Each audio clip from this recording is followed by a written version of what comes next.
Hi and welcome back to surpluselectrical.ca. Tonight's video we're going to explore the vendor dashboard, at least in part, and we're going to show you how to add a product once you've become registered as a vendor. When you first sign on to the site to become a vendor, you will get a notification that you will have to wait for approval. The approval comes directly to myself. I check over the authenticity of the proposed vendor and approve or disapprove that vendor. As soon as you get approved as a vendor, you will receive an email to the email that you registered on the account letting you know that you're approved. I'm usually pretty expedient at approving all new vendors. We're going to go to the vendor dashboard and we're going to see what's up there. We've added these hot buttons. These are the most common features that you'll use on your vendor dashboard. Rather than go through over here and then go to add a product like that, we just created a hot button. Usually when you come on here, you're either going to add a product, you're going to want to check something in your product list. If you click that, it gives you all the products you've got listed. I'm using one of my alias accounts with nothing listed in it right now, just because I prefer not to show you all my personal information of what we've got on the site, etc.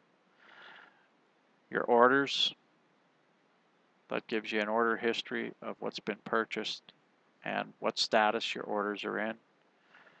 You can check all your auction items as separate items. And my offer, that's the when you list a product for buy it now with best offer, you will get offers. So my offers takes you to that particular spot and shows you if you have any offers on products. We're going to do some detail on add product tonight, just so you know how to quickly and easily add a product. We're going to add something in distribution. We'll probably choose to add a breaker. I believe that'll be the easiest thing to do first. Distribution. And we're going to add a breaker. We're going to expand that. Let's just put a regular 277 to 600 volt breaker in. We'll expand on that. And we'll throw an Eaton 1-pole breaker in. You see there's no more plus signs here?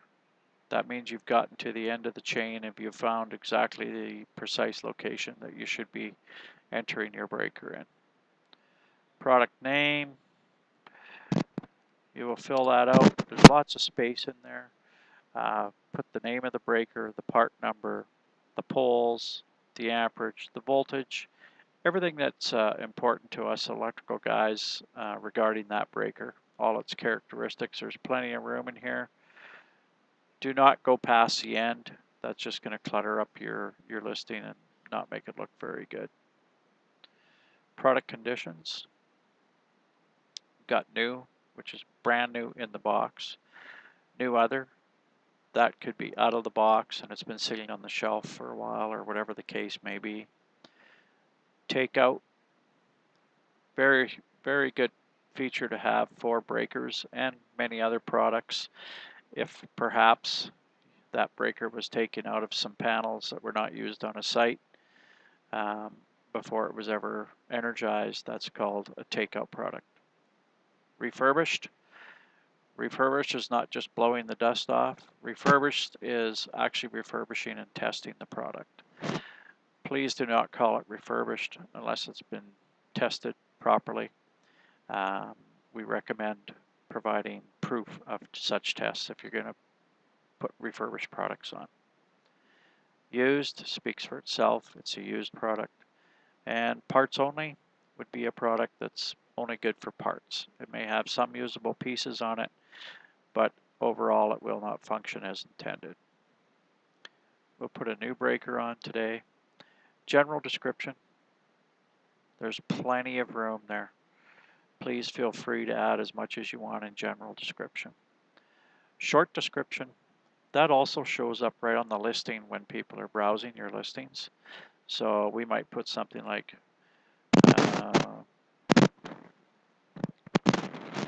very nice breaker. Just a little more description. SKU. The SKU can be the industry standard SKU.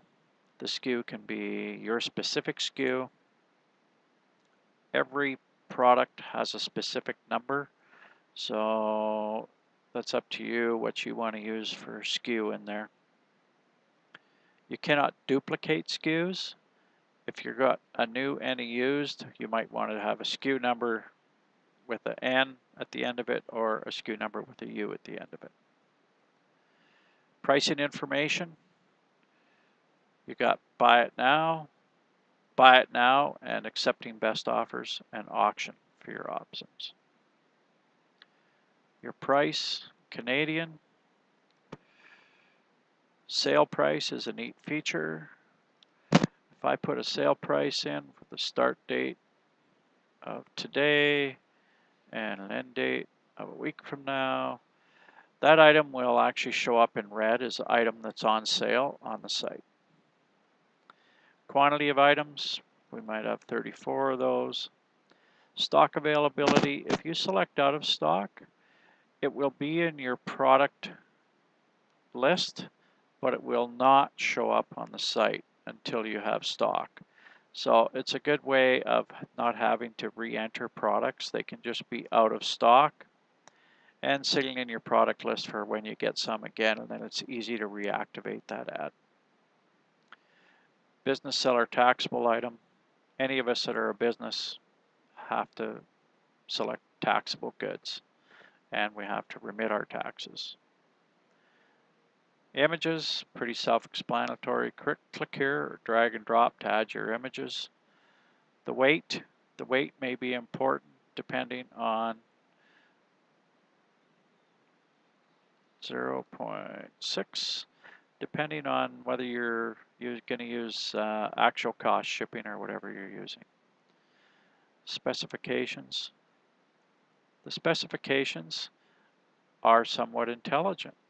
I've been entering products on the site. As we all enter products on the site, these will all save and grow, so it'll make for quick selection rather than having to type it in every time. The site is very intuitive, and it learns from us as we're building it and entering products.